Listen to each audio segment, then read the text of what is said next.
Hola a todos, bienvenidos a In Bacio di Tosca, soy Gastón Eficace y estas son las óperas que tenés que conocer sí o sí. Son esos títulos que saltan a la cabeza ni bien uno escucha la palabra ópera. Capaz nunca las viste, pero seguro las escuchaste nombrar. Y si estás pensando en ver tu primera ópera en vivo, esta lista te va a servir también como guía de entrada. Y a los ya conocedores, esto puede ser un buen repaso o una excusa para indignarse por qué dejé tal o cual ópera afuera. Aclaro, hablamos de la ópera como obra entera, más allá de los fragmentos famosos. Por ejemplo, todos conocen la marcha nupcial,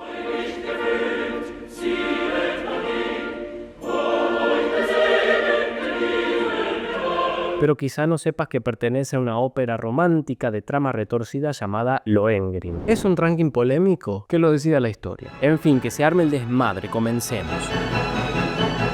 En el puesto 5 tenemos a La flauta mágica de Wolfgang Amadeus Mozart, que en realidad es un Singspiel, o sea que tiene partes habladas. De aquí se destaca la famosa aria de la Reina de la Noche, la cual analicé en este video,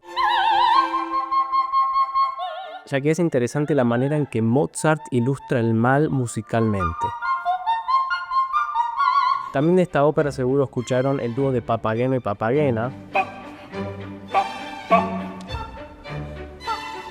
Es una de las últimas óperas de Mozart, la compuso en 1791 y murió 2 meses después del estreno. O sea que estamos hablando del estilo más maduro del compositor.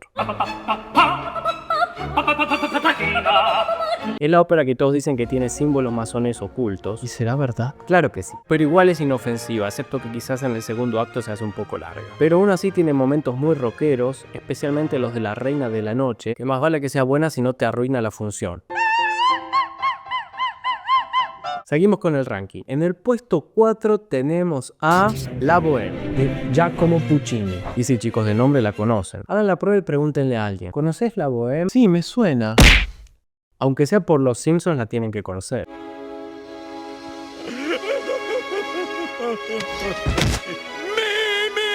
Igual no sé si hay alguna melodía de esta ópera en la cultura popular. Quizás el vals de Musetta, pero hasta ahí.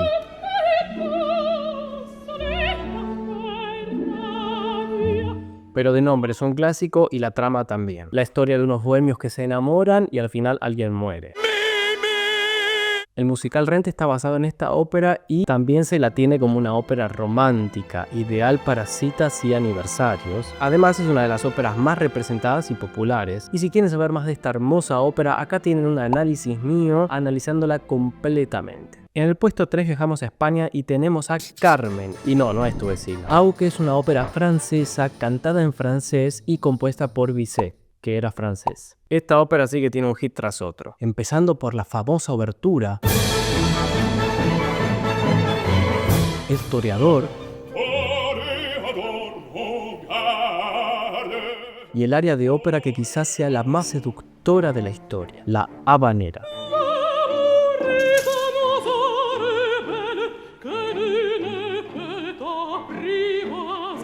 Y que en realidad es un plagio, como explica en este video. Carmen aparece en varios dibujitos animados. ¿Quién no escuchó hablar de esta femme fatale gitana? Ahora sí, en el puesto 2 tenemos a una comedia, El barbero de Sevilla, de Rossini. La ópera cómica por excelencia, compuesta por un Rossini de unos 24 añitos nomás. Claro, tenía toda la frescura juvenil para componer algo gracioso. Famosa por su obertura, pero más que nada por el aria de Fígaro, que condensa gran parte del estilo cómico rossiniano.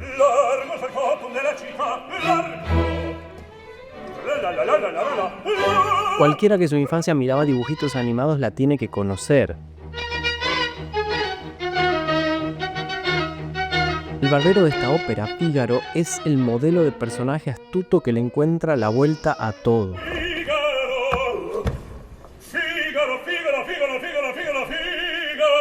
Su nombre ha dado lugar a periódicos. En Argentina había un programa de televisión famoso de Gerardo Sofovich que se llamaba La peluquería de Don Mateo, que usaba el aria de Fígaro como cortina del programa.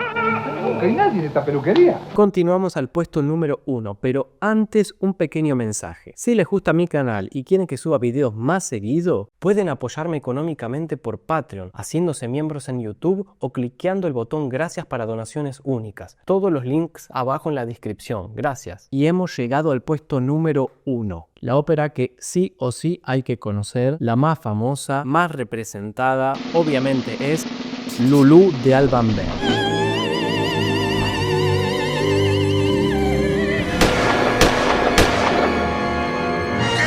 ¿Es eso? Mentira, era chiste. Me refería claramente a La Traviata.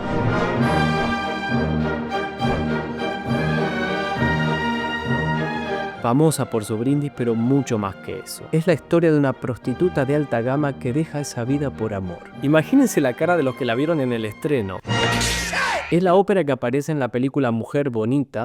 Por poco me meo de gusto en las bragas. Además, sé que hay muchos lectores por ahí que leyeron La Dama de las Camelias, que es la novela en la que está basada esta ópera. La película Moulin Rouge también toma elementos narrativos de esta ópera, y el único problema es que la hacen demasiado y a veces en producciones compuestas raras que hacen que la gente no se lleve una buena primera impresión. Pero bueno, así todo vale la pena porque la música y la historia son de primer nivel. El análisis completo está acá, vayan a verlo si conocen bien la historia y la música. Bueno, este ha sido el ranking oficial, pero les dejo una chapa para los wagnerianos. La ópera que seguro conocen por ser un arquetipo de mujer robusta, vestida de vikingo, cantando. Y es obviamente la Valquiria de Richard Wagner, pero sobre todo conocida por su famosísima cabalgata, analizada también en este canal.